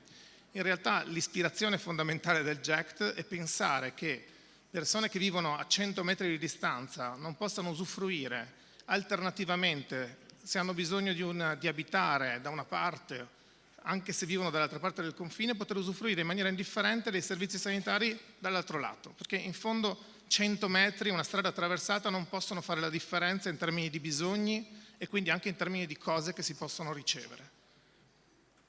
Una seconda attività che abbiamo portato a termine l'anno scorso è la formazione degli operatori extra salute mentale. Sembra una cosa banale, ma non è semplice spiegare questo progetto che adesso a voi viene spiegato in 5 minuti, ma che per chi poi deve materialmente portare le persone, indicare dei percorsi, va quindi coinvolgere medici di base, le forze dell'ordine, i servizi sociali territoriali di due paesi che hanno modelli diversi, in cui i servizi sociali dipendono da noi, dai comuni e dagli ambiti, in Slovenia invece dai ministeri. Solo per spiegare una differenza, i servizi per l'emergenza, che qui da noi sono abituati a certe pratiche, in Slovenia invece sono abituati a pratiche completamente diverse quando incontrano problemi di salute mentale. Spiegare tutto questo significa convocare le persone, mettersi in relazione, creare relazioni. È un lavoro complicato, per questo andiamo avanti e in questi anni quello che abbiamo fatto fondamentalmente è stato riunirci, cercare di capirci, cercare di trovare dei modi per andare incontro ai nostri bisogni. Proprio per questo siamo partiti anche da riconquistare le parole. Quando uscite di qui, al bancone, tra le varie cose, tra i vari libri che potete acquistare, c'è anche gratuitamente, prometto, il piccolo vademecum che abbiamo prodotto. In realtà non è niente di che, è un libretto dove sia in italiano che in sloveno si possono ritrovare alcuni dei termini che per noi sono importanti quando si parla di salute mentale. Dal budget di salute, cos'è il budget di salute, cosa vuol dire avere un problema di salute mentale, perché diciamo disturbo e non ci piace dire malattia. Tutte queste cose qua, messe molto molto riassunte e citando autori e persone, tra cui molte della storia triestina che noi crediamo siano importanti da ricordare, li trovate all'uscita. Quindi chi ha voglia, non ce ne saranno abbastanza per tutti, però chi ha voglia ne può prendere uno e avere un piccolo ricordo di questa giornata con noi. Racconto velocissimamente che cos'è l'accordo transfrontaliero. In primo luogo esistono due sottoequipe che però devono diventare un'equipe unica. C'era bisogno di definirle, dare dei coordinatori e dire anche come ci convochiamo e come facciamo a vederci e a prendere in carico le persone.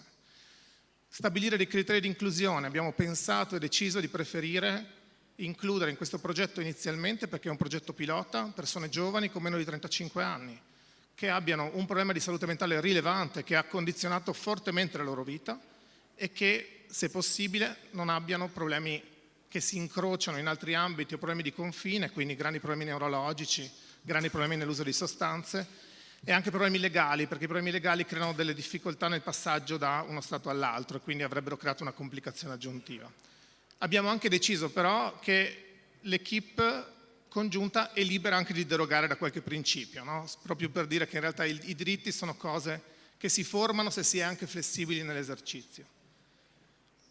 Due sono le attività principali che vogliamo portare avanti. Una, l'intervento in comunità sulla crisi, quindi pensare che tra le opzioni che un giovane può avere anche se vive nella vicina Slovenia, può anche esserci quella nel momento della crisi di appoggiarsi al servizio di salute mentale di prossimità che si trova in Italia.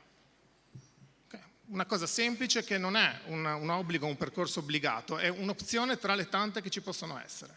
Quindi l'idea è che il progetto possa aggiungere per le persone possibilità nuove, non modificando le cose che già ci sono, ma aggiungendo nuove opzioni di cura. Quindi un centro di salute mentale italiano che diventa un posto che può essere attraversato anche da persone che vivono lì vicino e che prima non potevano accedervi. Il secondo grande asse della nostra attività sono il reinserimento sociolavorativo e l'inserimento dei budget di salute. I budget di salute non esistono in Slovenia come strumento di intervento riabilitativo e quindi l'altro grosso elemento di questo progetto è cercare di introdurre la creazione di una partnership con un privato sociale che lavori a cavallo del confine, quindi facendo cose contemporaneamente in Italia e in Slovenia che permettano ai italiani e sloveni di accedere a percorsi riabilitativi.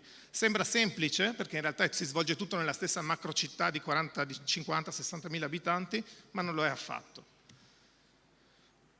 Le attività che ci resta da realizzare e che realizzeremo a cavallo tra il 2019 e il 2020 sono il completamento della formazione congiunta della task force. Abbiamo detto che abbiamo deciso chi sono le persone da coinvolgere, adesso bisogna fare team, fare squadra, cominciare insieme a formarci.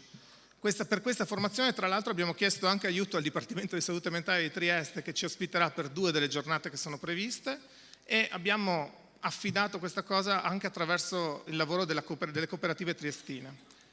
Faremo questa formazione per cosa? Per avere delle conoscenze comuni forti sui temi importanti, cioè come provare a usare meno l'ospedale psichiatrico in generale, anche usare meno noi il diagnosi cura o i servizi ospedalieri in generale, per poter affrontare la crisi dove la crisi si forma, quindi a casa delle persone, per poter usare il meglio possibile lo strumento del budget di salute e per poter anche investire nell'abitare, una forma di abitare condiviso che anche in questo caso è uno degli altri grandi assi in cui il budget di salute andrà ad agire, soprattutto in Slovenia, nella quale è anche in corso d'opera un investimento infrastrutturale preciso a questo scopo, no? Per poter creare uno spazio di abitare condiviso alla pari per persone che hanno avuto un problema di salute mentale.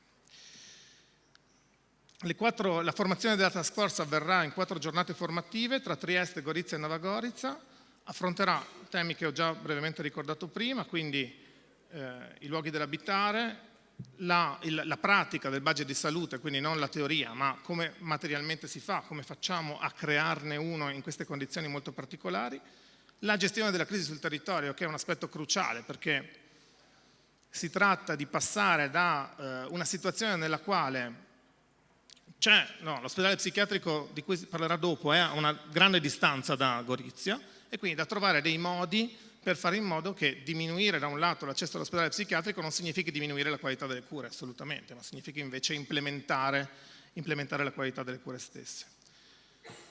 Ultima cosa, come funzionerà il budget di salute che intendiamo applicare?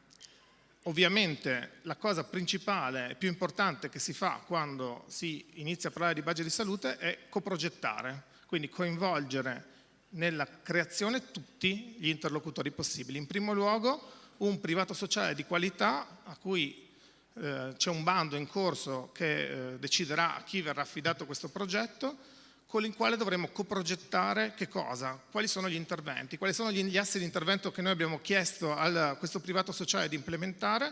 I soliti 3 in realtà, che già abbiamo citato tante volte.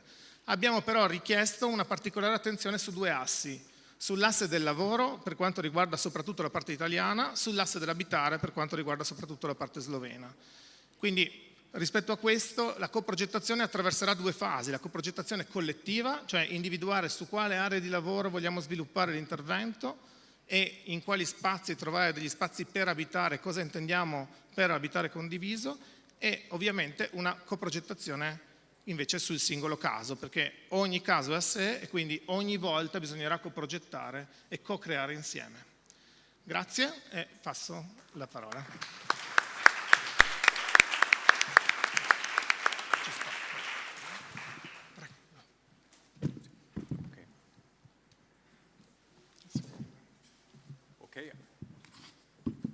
I will be very short. My name is Bogdan. I came from Slovenia. I'm the director of the psychiatric hospital, the hospital which is included or is a partner of the project that Saulo has just mentioned.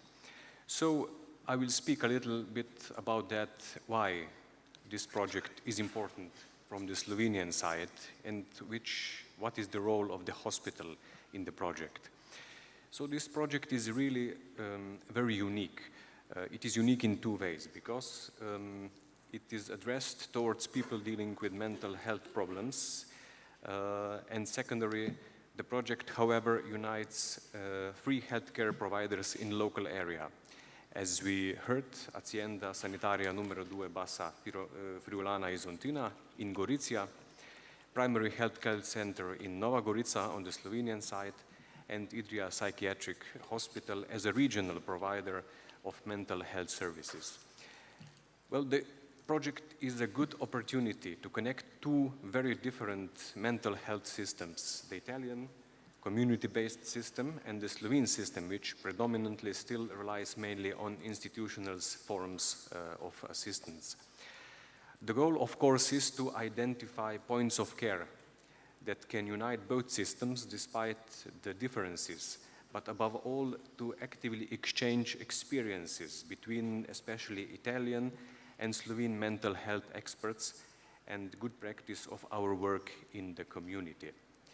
We expect that the project will reunite health, social and other local services in the care of people with mental health problems, especially young ones. Improve the utilization of existing mental health and social infrastructure, and facilitate easier and faster accessibility to appropriate health and social assistance in the local environments.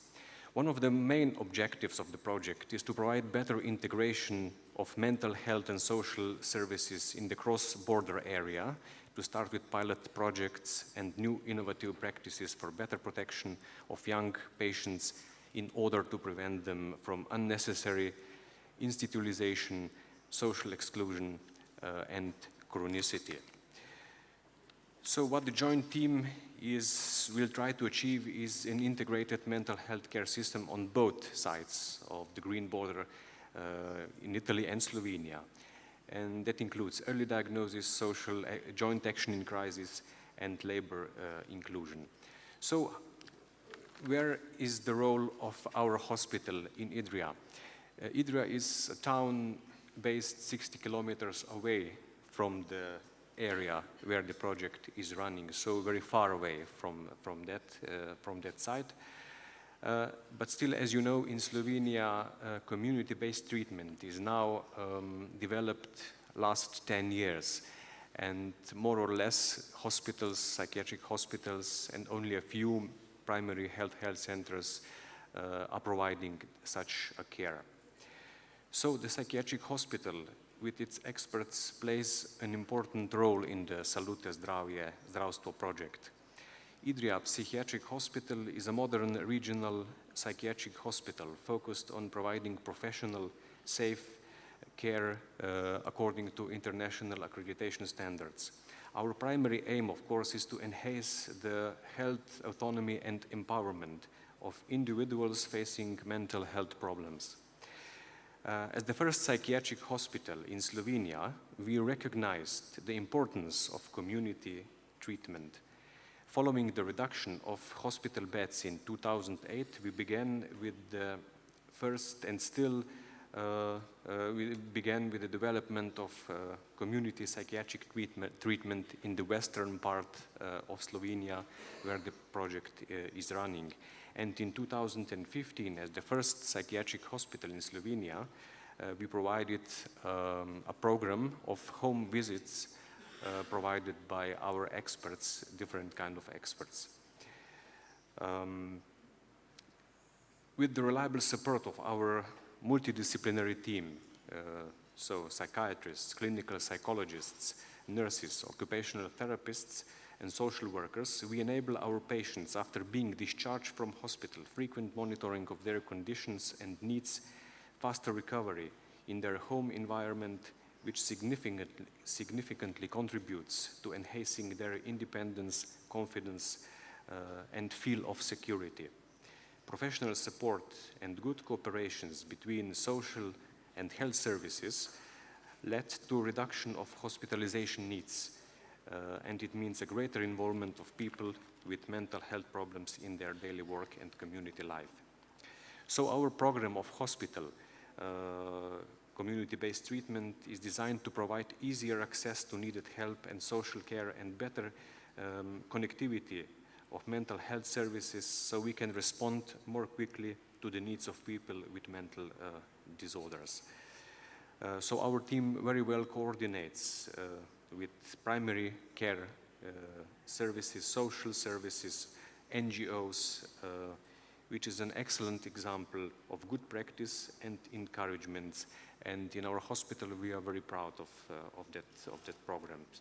So our participation in the project is therefore based on 10 years experience of community psychiatric treatment in western part of Slovenia. After 10 years of community work, we noticed that the number of admissions to the psychiatric hospital, so to our hospital, has been reduced. But patients live independent and their functioning at certain life areas at home has increased. The average number of hospitalization per patient during the program has decreased by 8 times, and almost 70% of patients involved in our program did not need any hospitalization anymore. So I think this is quite a good success nowadays in Slovenia. So the new Slovenian resolution on the National Mental Health Program, which was adopted by the Slovenian Parliament in 2018, brings the focus of psychiatric care from secondary to primary level. According to that new resolution, within the region where the project is running, a new center for mental health of children, adolescents and adults will be established next year. This will be one of the 25 centers that will be established in Slovenia in next 5 or 10 years. So the new center will also provide community-based forms of healthcare in the local area. So this project will be a good base for establishing such a help on that region. So by strengthening the content and scope of community assistance and rehabilitation programs and specializing health and social assistance programs, we will be able in Slovenia to meet the needs of users, ensure quality and safety, and above all, facilitate better accessibility and appropriate care of patients with mental health issues. So the project for us represents an important opportunity to tackle the issues of combining health and social services across all 3 border municipalities in order to improve the use of local health services for the benefit of young patients. Thank you.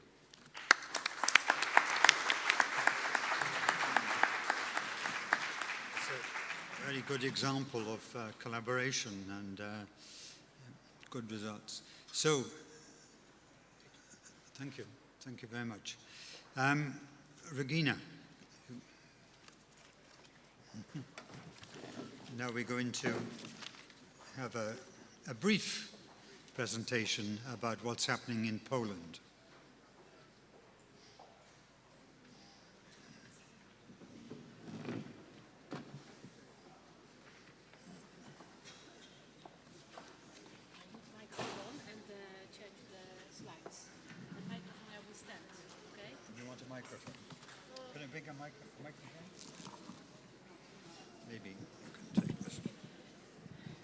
Thank you very much, John. You said brief, but we started 2:15. Never mind, it's brief. 2. So, yeah, okay. This is always challenge, how to do it quickly, but everything. So, the challenge, okay. Yeah. How Trieste influenced the reform of mental health system in Poland. What happened since April 2015? Why this date? Because in April 2015, the first group of Polish system changers, let's say, enthusiasts of changes, came here due to Roberto, due to Daniela. Thank you very much for your approval. So I represent a non-governmental organization called Polish Institute of Open Dialogue, and as well I am member of Mental Health Europe. So who I am? Founder of NGO and a person who is known in Poland, and not only in Poland, from advocacy for system change. Why? You will know in a few minutes. So my background is facilitator and coach in business of system changes in organizations.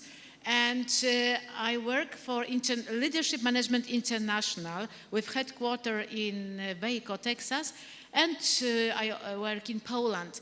So my focus is implementing organizational changes and developing leaders of change. So I think I am in proper place then. In psychiatry, we have a lot to do. Yeah. Yeah. Poland, shortly, it's a 38 million population. As you maybe know, in 1989, we were the first who have demolished the communistic system. And we have done it, and later more countries from the Central and East Europe follow us. Why? Because we are really people who with deep sense of dignity and freedom. That's why we have done it. I don't know what came to your mind when you think Poland. Maybe one word, solidarity. Am I right? Maybe John Paul II. So we have done a lot of over our history. And now we have really maybe the biggest challenge. Actually, it's overcome the actual institution-based system, mental health system, which reflects the way of thinking, which was perpetuated over decades in our country. So there are a few paradigms. The first one is that mental illness is not recurable.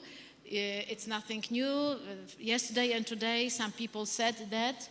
And so it means that there is no hope for recovery, yeah? And then the second paradigm is that the best place for treating people is psychiatric hospital, yeah? So we have a lot of them, 50 hospitals all over the country with more than 20,000 beds and many inwards in general hospitals, huge number of beds. Why? Our system is paid by number of people on beds, yeah? As well, nothing new. But this is our reality today. As well, there is an assumption, there is a paradigm that mental illness deals to or is a chronic disease. That's why we need a lot of social care centers, which are thousands, as you see on the screen. But coming more deeply, we have as well a few thousand of people each year closed in forensic hospitals. So as you might see, there is a huge gap between what you have here in Trieste, in Italy, and what we have in Poland. It's unbelievable, 21st century, and so big gap between countries which are maybe 2 hours flight to my city, Wrocław. And the health budget as well spread in a rule that only 1% of budget comes to community teams, 70% to hospitals. So result, you can see, 200,000 people each year hospitalized. So it's a huge amount of people. In my city, 50 times per day, ambulance with police enters the door of the hospital. So, but coming to more closely to my topic. So 8 years ago, some families, in this families was as well my family, we thought it's not possible. It's not possible. There must be a solution somewhere in Europe. So let's stand up and sit to the plane and go. Yeah. First place where we went was Finland, Western Lapland. What we have seen?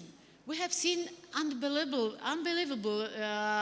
for us something, which is hope for recovery. So we, families, we do not need many researchers, we don't need many histories. It's enough that we met one person who recovered. Then we, as mothers and fathers and brothers, we say, okay, my closest person will be the second one. We don't need more. And we act. So recovery, yeah? Recovery, it's a shift. We have met the shift. And for us, it was as well a miracle. So instead to wait, as you can see here, instead to wait until this point, when the person and the family, all of them will be going down very quickly, why not to act here, to build a bridge to the recovery? Why not? It seems very easy, isn't it? And yeah, so another amazing thing to us, experts by experience, who are they? Oh, really? People who were many times at hospital now are experts? Yes, well, in Poland it was really not accepted at the beginning. But we struggled. Why we struggled? Because we met people who successfully implemented open dialogue. And the results, fantastic results, in not only Western Lapland, as well Vermont, as well Germany, and even started here, yeah, in Trieste. I looked to my watch. Oh, it's okay, quite okay. Yes. So yesterday, Jurma said about open dialogue, but did not mention the 7 rules. You might see here, you might do a photo of this slide, because there's the essence of open dialogue. 7 most important rules, how to meet the other person and how to organize the whole system. I hope I do not speak too fast, but everything is because of John told me that. Yeah, results of open dialogue in Western Lapland, as you can see, it is proved by researcher Robert Whittaker, and you might read the book or watch a film. Within 30 years, schizophrenia almost disappeared. Why not to do it in Poland? Why not to transfer this to Poland? We were asking ourselves. And for us, the question is, how to do it? But when we met Minister of Health, when we have met experts, I mean psychiatrists, professors, university professors, they said not how to do it, by that we're thinking how to not to do it. Yeah? That's why there were many buts, but there are not enough psychiatrists. But they will not work outside the hospital. But we don't have money to finance the community-based system. But we don't have money for training. But it's not us. Non-NGOs, families, people who have relatives who suffer. We say, hey, listen, we can't wait for years. The reform must be started now. Really now. And you might be smiling, Regina is saying that. Yeah, I was saying that 3 years ago, standing before the Minister of Health at the Palace of President of Poland. I told him, we must start the reform now. It's not me, it's the whole society working. We showed Western Lapland, yeah, we showed the results there. And they were smiling, it's north of Europe. Oh, okay, we showed Trieste. And we not only showed on the map, 80 people, 5 times, 5 study visits within 2 years. We went here due to Roberto, due to Daniele, sorry. I am so stressed. Yeah, due to John, who as well joined our team, due to many of you who shared your experiences, who welcomed us in Modena, in Barcola, yeah, due to your friendship, your openness. So this model, we were amazed, and we said, it is vital, really. We said to our decision makers, we should take advantage of the Trieste and Western Lapland best practices. Really, we were so open sharing this. And what happened? they were not, at the beginning they did not want to listen us seriously, and rather smiling, saying, what she's saying, it's not possible. But what we have done, we have started to be proactive. What does it mean? Conferences, 2 conferences per year, international-wide, seminars, 10 seminars in an open dialogue, 300 people trained, articles, study visit, as I said. Why? As John told us, to change the thinking, yeah, to change the practice later. Yeah, that's why changing the thinking, changing the practice will result in changing the system. Okay, we trusted John, we trusted Roberto, and what more? It is fantastic news for you that we didn't, we were enough, the courage of us, your influence, Trieste results, what you have seen here, let's say, resulted in model which we placed to European Commission, to our Ministry of Development and Health, and we said, we would like to set up a few community mental health centers in different parts of Poland with 3 pillars: prevention, treatment, and social support. And guess what happened? We succeeded. Could you see here the amount of money? Oh yeah, the topic, the title, Innovation Mental Health, Integrating Health and Social Services. It was the title of the project, and huge amount of money. It's not a mistake. 50 million euro for 3 years. It was an open call for proposals. Everybody from Poland could apply for the money. And my team, our team in some 8 counties in Poland got half of this. And funded by ESF, so European Social Fund. And when John, a few months ago, visited the center in Wieliczka, John said, Regina, this is Trieste of the 21st century. So, Roberto, now welcome to Warsaw, to Wieliczka, to see Trieste of 21st century in Poland. Yeah? And how Ministry of Health reacted? Oh, they have reacted, but in a very special way. Instead to say, okay, let's disseminate this model over the Poland, they have started a pilot of the reform a year ago, but only with medical services. Only medical services, 27 community centers, available for 15% of Polish population. Global budget, yes, we succeeded, global budget. Responsibility for one territory, easy access, coordination services, but only medical services. So we said, oh, no, no, no. We would like the full system. Yeah? What does it mean full system? And this is our challenge this year. I have only 3 slides, John and others. It's our challenge is to integrate 2 pilots.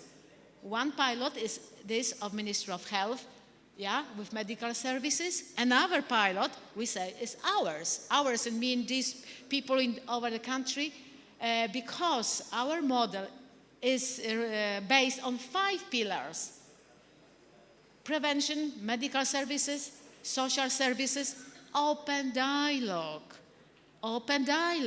and recovery assistance, so peers, somebody say. So even more advanced than here in Trieste. And our challenges are as well to change the thinking of all professionals, decision makers, people responsible for education system. So we need to change the program at the universities to prepare the new people for a new solution. And we need really to change thinking of the whole society. And I was talking 2 hours ago with Michelle about quality rights program. And the good news is that we are going to implement it in Poland. And we would like to get money from EU for that. So we need to introduce new paradigms, starting from new paradigms, a few of them, starting from hope for recovery. We need to introduce whole life concept. So our goal, you might do the picture, and then in 6 years, when we will meet here, you will see we will succeed. 300 community mental health centers over the whole country based of your model, and it is about 120,000 people per one center. It's enough. It's too much, but it's better to have this than nothing, yeah? So the first step, and so we have a chance, really, a chance to change Polish mental health system. You, I mean Trieste, Wales, all of you we have met over these years, who are here or people who are not here, you have played a significant role in this process. So thank you very much for your openness. Thank you for your sharing your best practices, trustful relationship, time dedicated to us, and patience. Thank you very much. And the last one, we Polish people and our next generations, we will always be thankful to you. Thank you very much.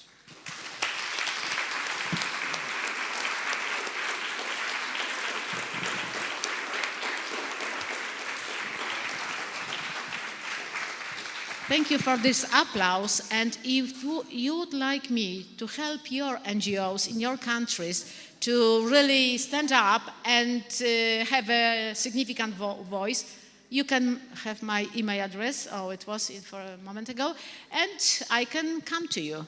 Thank you.